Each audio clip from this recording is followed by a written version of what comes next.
Rapidinhas com o Fast Burger. Qual o hambúrguer mais pedido do Fast? Fast Burger. Um ingrediente que não pode faltar. Maionese da casa. Quem cozinha melhor em casa? Thaísa.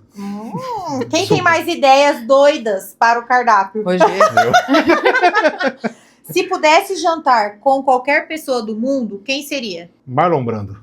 O que te irrita? adiar pra fazer as coisas. Um hobby. Jogar bola.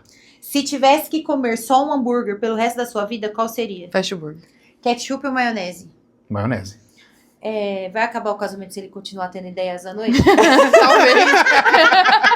Se ele continuar me acordando, talvez. Uma frase para deixar para quem está nos assistindo. Bom, é uma frase curta, mas que é poderosa, né? Eu sempre costumo falar que conhecimento é poder. Antes de acabar, qual que é o segredo da maionese? Ah, a Regina. Segredo é Regina. Essa foi a rapidinha.